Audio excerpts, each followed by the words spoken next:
Oi, pessoal, eu sou a Angélica e sejam bem-vindos a mais um episódio da Maratona IFCast na Semana Nacional de Ciência e Tecnologia de 2025, que tem como tema esse ano Planeta Água, a cultura oceânica para enfrentar as mudanças climáticas no meu território. E no episódio de hoje nós temos a presença da professora Iranira, que vai estar representando o Grupo de Estudo Saúde, Sociedade e Tecnologia, o GESTEC. Ela vai falar um pouquinho para a gente sobre esse grupo de pesquisa e vai compartilhar algumas reflexões dela sobre como a ciência pode enfrentar as mudanças climáticas a partir do nosso território amazônico. Roda a vinheta.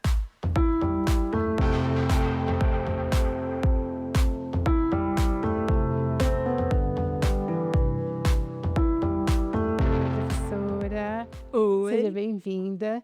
A senhora pode falar um pouquinho para a gente sobre o que é o GESTEC, o que é esse grupo de pesquisa?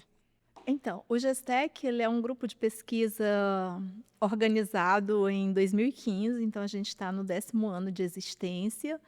Ele é multidisciplinar, então a gente tem professores de letras, de educação física, de geografia, de química, enfim, é um grupo bem diverso com a ideia de uma ciência multidisciplinar. E quais são as linhas de pesquisa?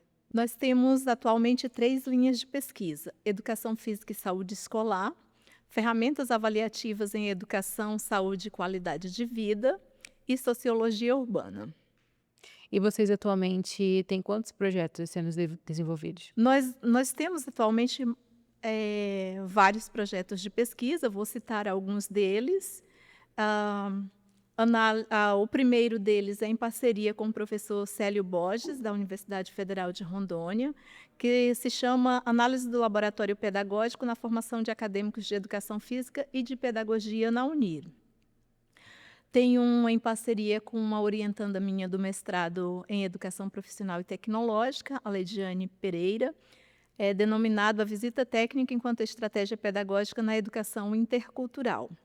O terceiro projeto de pesquisa, em parceria com a professora Tatiane Teixeira, também da Universidade Federal de Rondônia, que se chama Efeitos do Projeto Idade Ativa em Indicadores de Fragilidade e Qualidade de Vida de Idosos. E tem um projeto que é desenvolvido pela Tatiane Rodrigues Lima, ela é doutoranda do Programa de Desenvolvimento Regional da Universidade Federal de Rondônia, e se chama Mapeamento das áreas de alagamento do reservatório das usinas hidrelétricas do Rio Madeira sobre os limites do Parque Nacional Mapinguari. A Tatiane, ela foi me orientando na pós-graduação em gestão ambiental e é membro do GESTEC.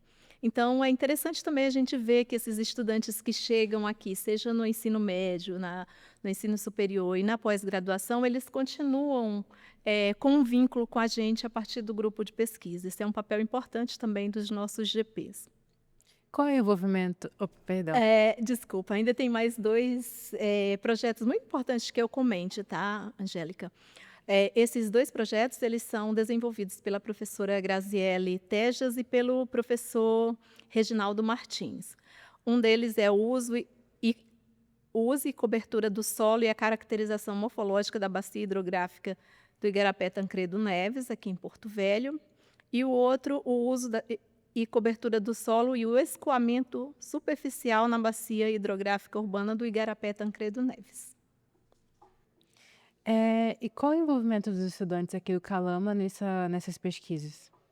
Então, ao longo desses 10 anos, a gente teve, acho que mais de 50 bolsistas, fora aqueles colaboradores. E o envolvimento, ele depende muito do estudante. Tem estudante que se envolve muito, tem estudante que até, quando entra no grupo de pesquisa, ele está meio desmotivado, sem muito interesse pelas matérias do curso dele ou pelo próprio curso, mas a pesquisa dá um outro olhar, ele acaba tendo uma outra relação com o curso dele. E tem estudante que se motiva muito, quer continuar no grupo de pesquisa mesmo após formar e continua contribuindo com o grupo de pesquisa. A gente tem o caso do Wilverson, que ele terminou aqui o curso de informática e agora é psicólogo e continua participando do grupo de pesquisa. Como é que esses projetos eles dialogam com a realidade amazônica e o tema da SNCT desse ano, que é Planeta Água? Então, nós temos as pesquisas citadas da Tatiane Rodrigues Lima, que enfoca diretamente os corpos hídricos e a relação entre hidrelétricas e ambiente protegido, urbano. Tem as pesquisas da doutora Graziela Tejas e do doutor Reginaldo Martins, que enfocam o uso do solo e hidrografia da bacia urbana e oferecem informações para o manejo sustentável da água superficial e subterrânea. Além disso, os estudos deles sobre o clima urbano e temperatura conectam o impacto da ocupação urbana e mudanças climáticas sobre a água, que são importantes para a sustentabilidade dos recursos em áreas urbanas da Amazônia, em especial aqui, né, da nossa região Rondônia. Como é que o grupo ele enxerga essa relação entre ciência, sociedade e o território no contexto amazônico? Então, o grupo de pesquisadores, por ser multidisciplinar, tem uma visão bastante ampla, né, e enxerga a relação entre ciência, sociedade e território no contexto amazônico como uma conexão complexa e indissociável, na qual a produção científica deve estar integrada às demandas sociais, territoriais e ambientais específicas da região amazônica.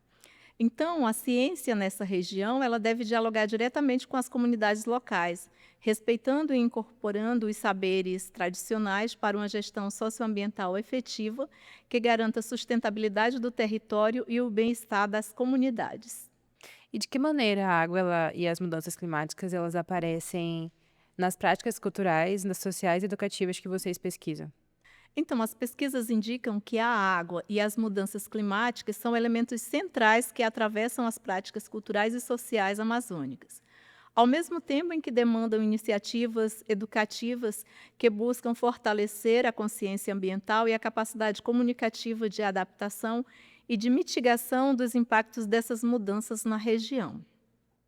O que a senhora acredita que a cultura oceânica ela significa para Rondônia, que é marcada por rios e diversidade cultural? Então, embora não seja uma região costeira, né, é interessante a gente entender que a cultura oceânica para Rondônia, ela tem um significado ampliado e adaptado à sua realidade, que é marcada por diversos rios extensos, né, complexos, com ecossistema aquático marcado por uma rica diversidade cultural ribeirinha e indígena. Nessa perspectiva, a cultura oceânica é entendida como um conjunto de saberes, de práticas, de valores e relações sociais que envolvem a água como elemento vital, seja em rios, igarapés ou outras formas de corpos d'água que moldam modos de vida, de economia, de hábitos culturais e de interação com esse ambiente amazônico. E quais estratégias vocês utilizam para tornar a ciência mais acessível e significativa para a nossa comunidade? Então, para tornar a ciência mais acessível à comunidade, mais significativa também para essa comunidade, nós propomos estratégias que envolvem participação comunitária, valorização dos saberes tradicionais, uso de tecnologias sociais e educação contextualizada. Essas práticas elas devem integrar ciência e sociedade para fortalecer o desenvolvimento sustentável e a autonomia local na Amazônia. E como é que a saúde, a história e a educação, a arte ou a astronomia, elas se conectam à preservação da água e à justiça climática? Então, essas ciências, elas se conectam à preservação da água e à justiça climática em Rondônia e na Amazônia, né, por meio de múltiplas dimensões integradas, que envolvem conhecimento tradicional, científico e cultural.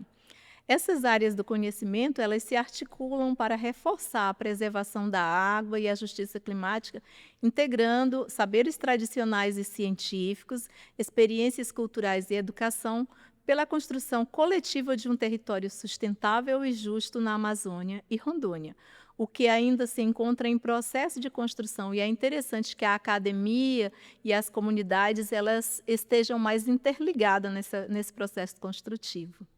E o que a senhora acredita ser a cultura oceânica no nosso território amazônico? Então, a Amazônia, ela é um coração pulsante de vida, né, no planeta. Então, preservar, essa cultura oceânica é fundamental para garantir a própria existência da vida, não só no Brasil, né, mas no mundo. Então, é importante a gente valorizar as comunidades, como as comunidades tradicionais que já têm uma relação harmônica com o meio natural e utilizar essa forma de vida como exemplo de sustentabilidade. Que ações ou mudanças são urgentes frente às mudanças climáticas, que nós enfrentamos aqui localmente? Então, as ações e mudanças mais urgentes envolvem mitigação dos impactos ambientais, como a crise climática que a gente está enfrentando, né? Adaptação das comunidades e a promoção da resiliência socioambiental. Como que as pessoas vão se colocar ou vão enfrentar esse aumento da temperatura? É uma adaptação complexa e desafiante. E o que demanda conservação e restauração ambiental, a gente tem aqui mesmo, a gente pode partir do exemplo da própria instituição. Tem uma perspectiva de plantio de árvores, mas ainda pequena diante do espaço que a gente tem, um espaço que poderia ter muito mais árvores do que tem, então precisamos lidar com esse ambiente de uma forma, de perspectiva de futuro. E esse futuro ele implica que a gente pense as estratégias de enfrentamento, como restauração ambiental, gestão integrada e participativa da água, educação e conscientização ambiental, educação, e políticas públicas integradas, e precisa de investimento também. Tudo que a gente vai fazer precisa ter recurso. Então, é um enfrentamento que demanda uma interação de vários setores, os que têm dinheiro, os que podem desenvolver as ações, os que podem desenvolver ações educativas de sensibilização. Então, precisa que todos estejam empenhados nesse enfrentamento. E que mensagem final o grupo gostaria de deixar para a comunidade acadêmica e para a nossa sociedade? Então, comunidade acadêmica, sociedade, a Amazônia é um patrimônio vital para o equilíbrio climático global e para a biodiversidade do planeta, para a diversidade do planeta. E sua preservação deve ser uma prioridade urgente e coletiva. É uma missão de todos e de todas. É necessário unirmos esforços científicos, culturais e sociais para proteger esse bioma único, reconhecendo a importância dos saberes tradicionais, das comunidades tradicionais, aliados à ciência moderna. A responsabilização e o compromisso de todos, governo, academia, sociedade civil, populações locais, populações tradicionais, são fundamentais para assegurar que a Amazônia continue pulsando como fonte de vida, água e clima equilibrado para as futuras gerações. Bom, professora, muito obrigada pela sua presença, por ter vindo e compartilhado com a gente o que é o Gestec e um pouco mais sobre as suas reflexões, né? Todos os integrantes do Gestec agradecemos por essa oportunidade. A gente que agradece e a gente gostaria de lhe presentear Obrigada. com esse botãozinho. Muito obrigada novamente, viu? Até mais. E você que nos ouviu até aqui, a ciência só cumpre seu papel quando chega até as pessoas. Nós acreditamos que valorizar a cultura, a educação e a divulgação científica é fundamental para que a sociedade compreenda a importância da água e da preservação ambiental. Esse foi mais um episódio do IFCast Calama. Até a próxima! Tschüss.